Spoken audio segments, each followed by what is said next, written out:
Yes, Roma wines taste better because only Roma selects from the world's greatest wine reserves for your pleasure. And now, Roma Wines, R-O-M-A, Roma Wines present Suspense.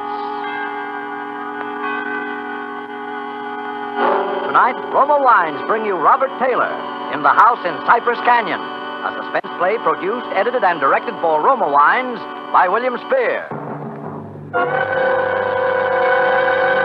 Suspense, radio's outstanding theater of thrills, is presented for your enjoyment by Roma Wines.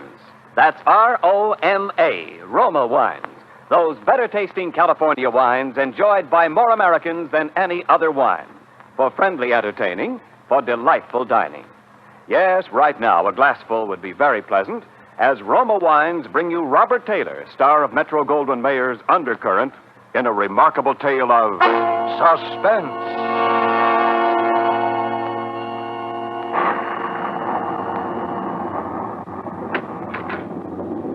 Merry Christmas, Jerry.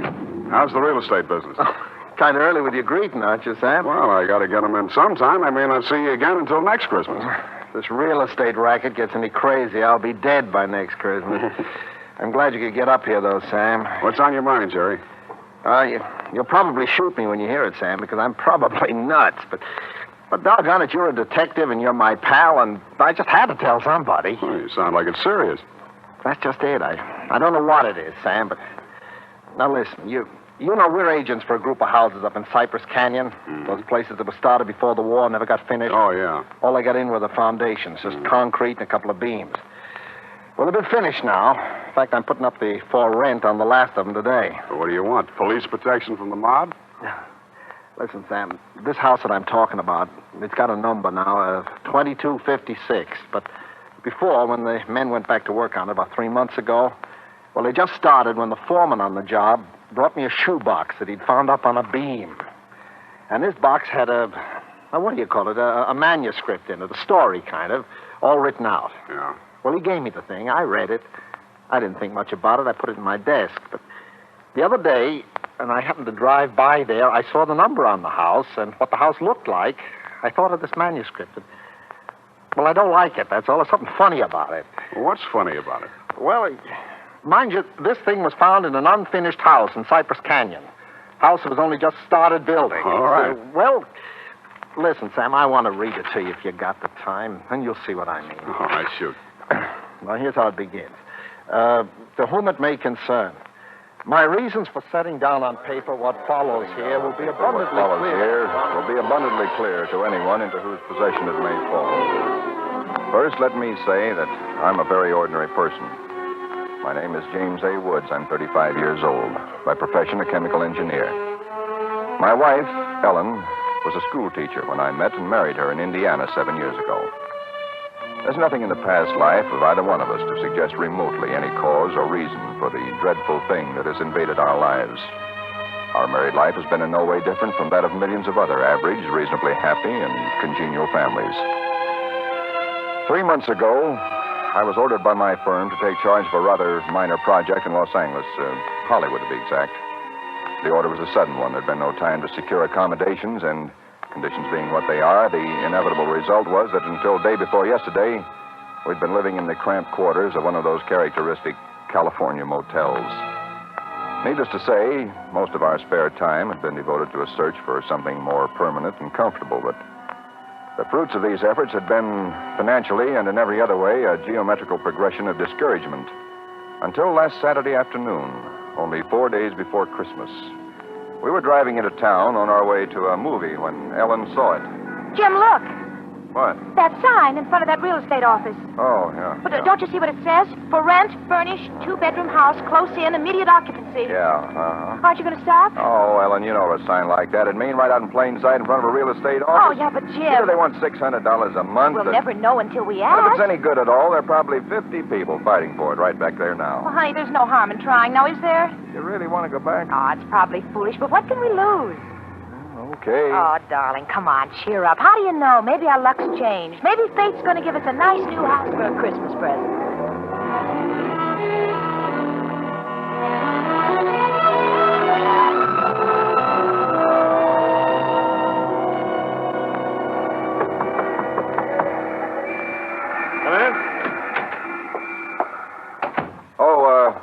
sorry to bother you, but we just happened to see that for rent sign outside. Oh, and, yeah. I hung it outside just this minute. Is the house available? Why, sure it is. Let me introduce myself. My name is James A. Woods, and this is my wife, Ellen. How'd it do? Wow. Looks like it's fixing to rain. Yes, so it does, doesn't it?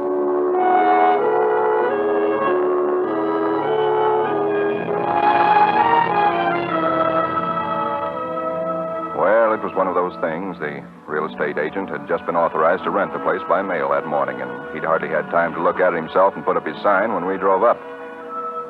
It was just an ordinary little California house about halfway up Cypress Canyon, number 2256. Just an ordinary, undistinguished little house. The agent didn't know much about it. Construction on it had been stopped by the war, and it had just been completed and furnished lately. Been vacant while somebody's estate was being settled, and now it was owned by a bank in Sacramento. Of course, we didn't Got care this about key all in the that. mail along with the authorization to rent. Only one there is. Of course, you can have duplicates made.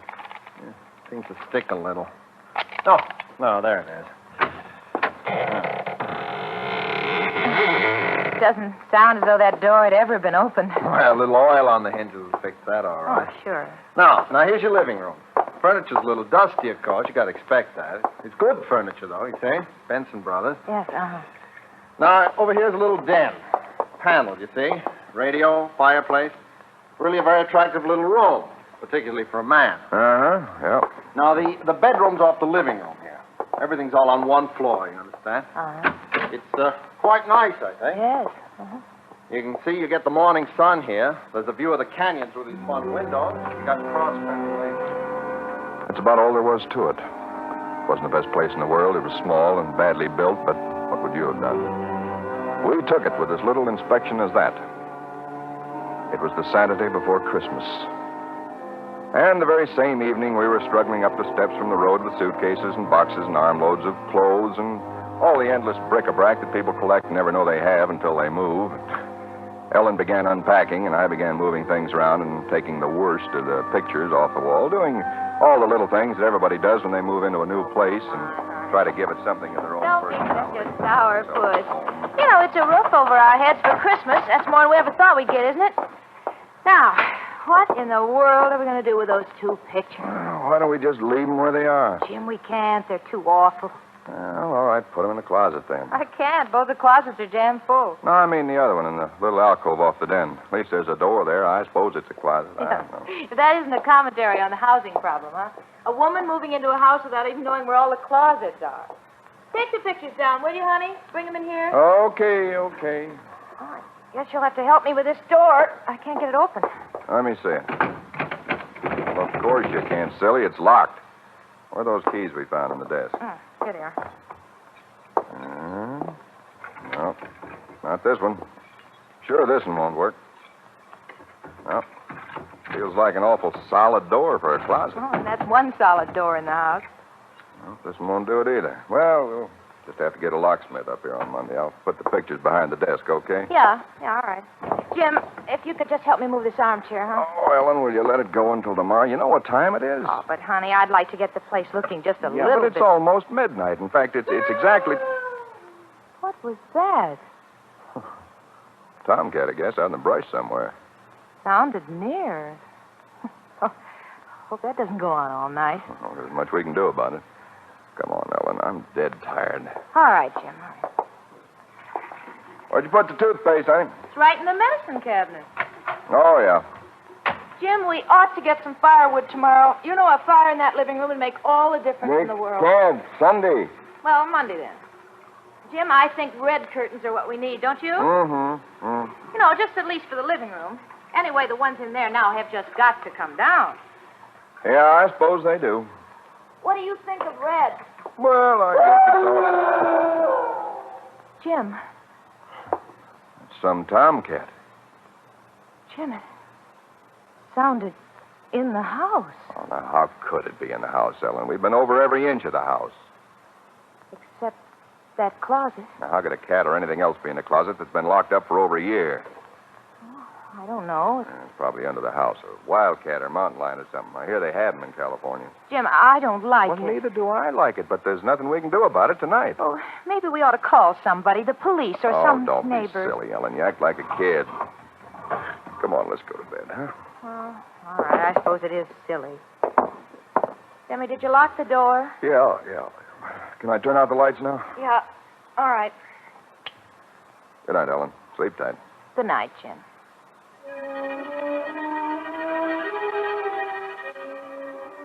I don't know what time it was, perhaps an hour, perhaps only a half hour later. My mind was in that hazy borderland between sleep and a dream that's still part of consciousness. Then I was awake. Ellen, are you all right? Yes. Did you have a nightmare or something? No. I heard it, too. Well, that didn't sound like any cat. Put on the light. Yeah. It seemed to be out there, Jim, in the house somewhere. I'm going to look into this. Jim, you be careful. Come on. Where's my shotgun? In the den, I think. Jim, What?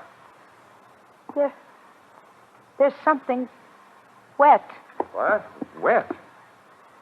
running from under the closet door. Ticky, Hey, Ellen, don't touch it. I had to. Jim, it's blood.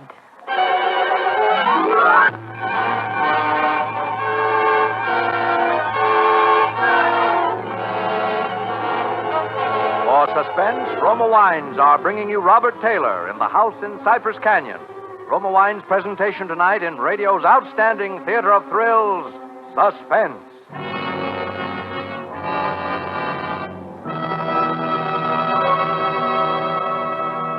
Between the acts of Suspense, this is Ken Niles for Roma Wine.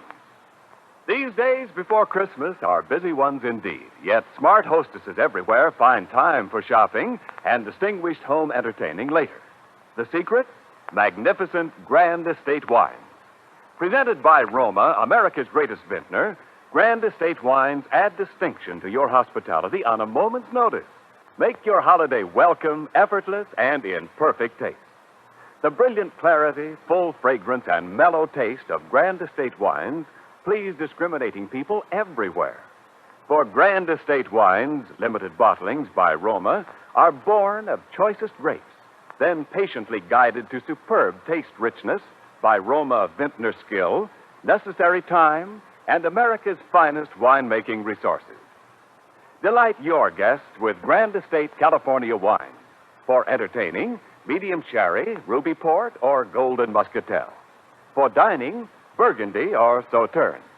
So insist on Grand Estate wines and enjoy the crowning achievement of vintner skill.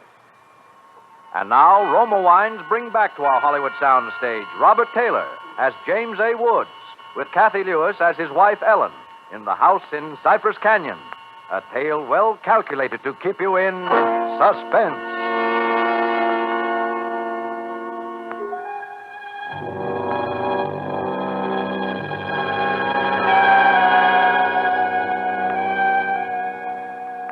It cannot be too difficult to understand from the foregoing why I've taken the pains to set down in writing the events related here. To find in one's newly rented house a closet which cannot be opened is in itself certainly no great cause for alarm. But to be awakened in the stillness of the night by unearthly cries within that house, to find oozing from under that closet door something that is unquestionably blood, that's another matter. Perhaps others might have been braver than we. Suffice it only to say that we got out of the house in something very close to a panic, and only returned when we had the moral support of two stalwart Los Angeles policemen. You just moved in here, you say? That's right, officer. You can see we're still unpacking. And the place has been empty right along before that? Yeah, I don't know much about that part of it. You could check all that with the real estate agent, though. Well, where is this closet? Oh, it's right in here, officer. And the blood is... Where? Where's the blood? Jim? Officer, I swear to you, there was blood on the floor less than an hour ago. I saw it. Uh-huh. It was running out from under that door. We heard that noise, and we got up, and then we saw it. The door was locked. Locked, huh? Oh, no. Well, it seems to be all right now. Hey, you folks aren't trying to be funny, are you? Isn't there anything in it? No, ma'am, there is not. Look, officer, we're reputable people. You can call my firm. They'll tell you all about me. There's nothing wrong with this closet. Walls are solid. No trapdoors. If you think I'm lying... I didn't say that, mister. Oh, you probably did hear some sort of noise, and you got a little panicky. What about the blood? It got on my hand. Isn't there now, is it? Yes, Where? I feel it. Now, you folks just take it easy. You're liable to hear all kinds of noises up in these canyons at night. You're from the east, you say? Yeah. I'm sorry, officer. Ah, that's all right. That's all right. If you have any real trouble, call on us anytime. All right. Well, good night. Good night. Good night. Hey, you ought to have this door fixed. That's enough to scare you. Yeah, we're going to have it fixed.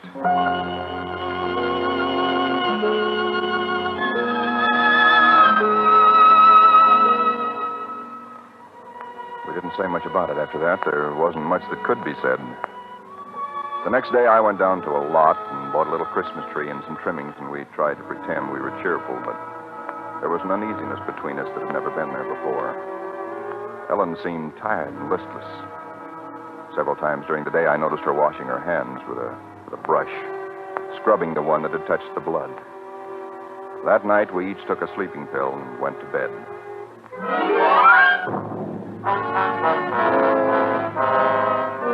It was sometime after midnight when I was suddenly wide awake and staring into the darkness. In some way, I knew at once and instinctively what had awakened me.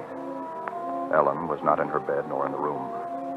The nameless thing I feared gripped at my heart until I could scarcely breathe. I opened the bedroom door and started through the house, putting on every light that I could find. There was not much to search, but I searched thoroughly. The living room, the kitchen, bathroom, den, even the garage. And all the time, the dread of looking where I knew at last I must look. For I think I knew from the very first time where I'd find her. It must have been a full minute that I stood before that closet door. Then, I opened it. She stood there, rigid, her arms at her sides, her fingers extended like claws. Her hair was over her face, her eyes stared out of it. Her lips were drawn back in a grin like an animal at bay. For a moment, I was frozen with the horror of it. I stretched out my hand. Very deliberately, she turned her head and sunk her teeth until they met into the flesh of my forearm. I'd raised my hand to strike at her, but already she'd relaxed her hold and gone utterly limp. She would have fallen unless I'd caught her. I carried her into the bedroom and laid her on the bed. Strangely, at that moment, my only thought was how I might revive her. Until I saw that it was not a faint, but a sleep that she'd fallen into. Sleep as deep and heavy as though she'd been drugged. And so I left her. But for me, that night, there was no sleep.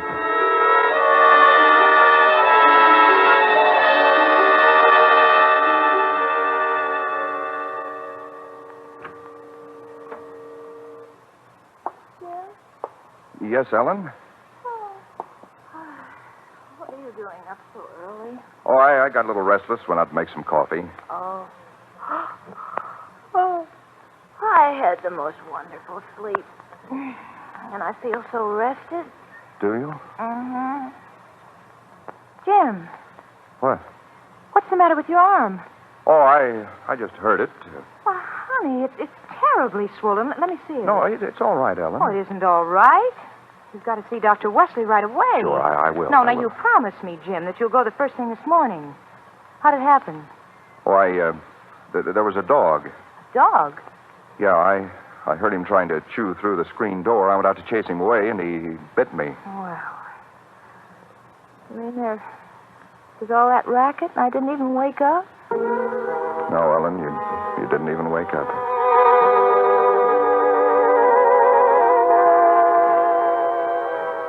It was clear to me that Ellen knew nothing of what had transpired the night before.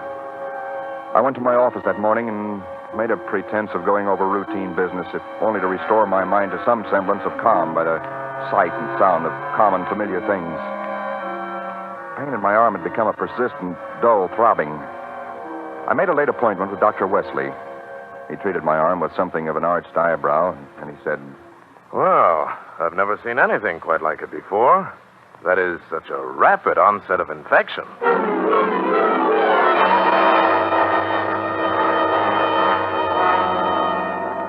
It was dark when I left his office. I hadn't realized it was so late. Driving home, my car seemed sluggish until I saw the needle on the dashboard and realized that I was pushing it to the utmost of its speed. I was racing home to prevent something before it was too late, before the darkness conspired against me. For somehow I already knew with certainty that it was the darkness and the night that I had to fear. The curves of the canyon seemed endless. And then the cold fear leaped up inside me. My house, too, was dark. I went slowly up the stone steps from the road, looking, praying for some sign of light or light. There was none. The house was empty. Ellen was gone. I looked with the same self-torturing thoroughness, and in that closet first of all, knowing as I did so that it was hopeless. And so, alone in that empty house, I waited, powerless and helpless now, deadened in thought and will, empty as the house itself, save only for the overwhelming sense of a terrible foreboding. Sometime in the early hours of the morning, I snapped on the radio, shortwave. Why? Surely a minor question now. I only know that I did. And then I heard it. Car 58, car 58, go to Laurel Canyon, the 4000 block. A report that a man has been injured or attacked. Condition thought to be critical. Ambulance will follow. That is all. I was there almost before the police, edging my way through the little crowd, staring down at the man lying there in his white uniform under the streetlight. Yeah, the milkman, poor guy. I heard him scream, but when I got here, he was just like this. Stand back, stand back. Please stand back. Well, you again. I heard it on the radio. I live just down the road. Yeah, I remember. What happened? Well, take a look. Maybe you can tell us. He was dead. And he was lying on his back. And his throat had been torn out, as though by the fangs of some wild animal.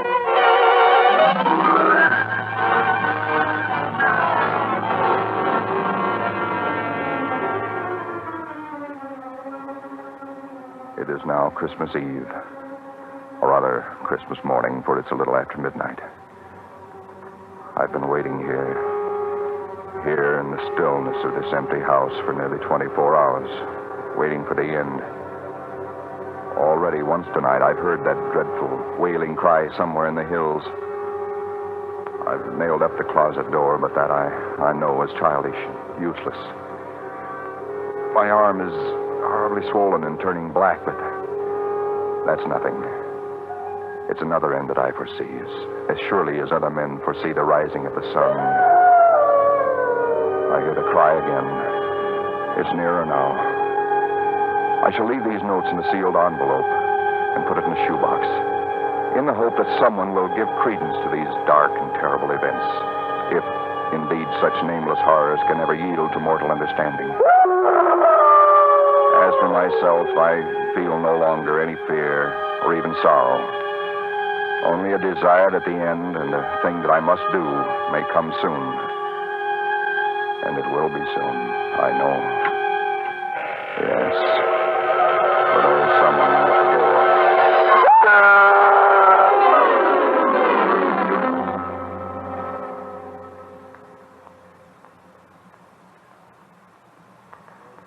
Someone at the door. Well, what do you make of it, Sam? It's quite a yarn. But what of it? That's what I thought. Now, listen, that's not quite all of it. Huh? Clip to it's a newspaper clipping. Listen.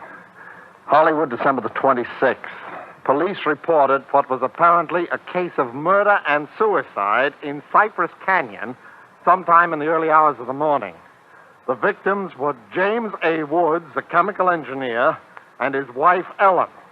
Preliminary investigation indicates that Mrs. Woods was killed by the blast of a shotgun in the hands of her husband, who then turned the weapon upon himself. That she fought desperately for her life, however, was evidenced by the disorder of the room and the severe lacerations inflicted upon her husband about the neck and arms. This is the second tragedy to be reported in Cypress Canyon within 24 hours, the other being the unexplained death of Frank Polanski, a milkman. Well, no such murders or whatever they were ever occurred, if that's what's worrying you. The clipping, well, you have those things printed up, you know. No, it's not that, Sam. That story was found in an unfinished house in Cypress Canyon. No number, no nothing, just a framework. Uh-huh. Now that house is finished. When I drove by it today, but that's what stopped me, Sam, because it all fits. Now that it's finished, it is the house in the story, the same construction, the same vines and creepers on the lawn, even the same number. So what, a guy who knows roughly what this house is going to be like writes a yarn and loses it or something? Did he know the place was going to be listed for rental today, the Saturday before Christmas? Oh, Jerry, coincidence. Two bits you find the guy next door is a ghost story writer or something, and he's been wondering for a year what happened to that thing he wrote. Okay, coincidence. Well, I'm sorry I bothered you. Don't be silly. I liked it. It's a good yarn. That the for rent sign you were talking about? Oh, yeah, I'm going to put it up outside now. Uh-huh. Well, so long, Jerry, and Merry Christmas again. Yeah, well, thanks, Sam. I guess I was kind of silly, all right. Listen, when a guy named, whatever it is, Woods, with a wife named Ellen comes in to rent that place from you, then you can start worrying. Yeah. Well, so long, Sam. So long, Jerry. Come in. Oh, we're sorry to bother you, but we just happened to see that for rent sign outside. Well, yeah, I hung it out just this minute. Is the house available? Oh, sure it is. Let me introduce myself. My name is James A. Woods, and this is my wife, Ellen. How do? Wow. Looks like it's fixing to... Yes, it does, doesn't it?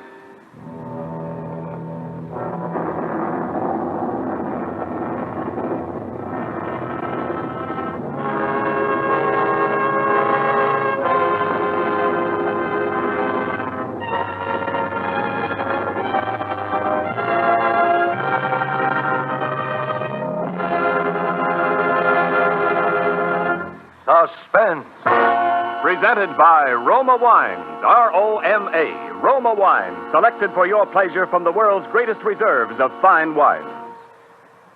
Tonight's show marks the third birthday of Suspense on the air, and this is Ken Niles asking our star of the evening, Robert Taylor, to help us celebrate. Why didn't you tell me before, Ken? If I'd only known, I'd have baked a cake. Well, Bob, all Suspense parties are surprise parties. As an old hand on Suspense, you know that in our plays, the tables are usually turned on the star. So tonight, although it's our birthday, we're going to give you a present. Here it is, a gift basket of Grand Estate California wines from Roma, America's greatest vintner, to our distinguished anniversary guest, Robert Taylor. Thanks, Ken. You turn a nice table. And you can set a nice table with Grand Estate Burgundy in your basket, Bob. For Grand Estate Burgundy means rare dining pleasure, adds memorable distinction to holiday dinner. Even everyday meals are outstanding in taste when Grand Estate Burgundy is served. Yes, all Grand Estate wines presented by Roma are limited bottlings of outstanding taste excellence. That I know about Grand Estate wines, Ken. But did you know that for Grand Estate wines, Roma selects only the choicest grapes? Then the ancient skill of Roma master vintners, necessary time, and America's finest winemaking resources guide the cuvée of this grape treasure to rich taste luxury. That's why discriminating wine users everywhere look to Grand Estate wines as the crowning achievement of vintner skill. Reason enough. And now, Ken, who's all set to star on Suspense next Thursday? It's that very wonderful actress and wonderful girl, Miss Susan Peters.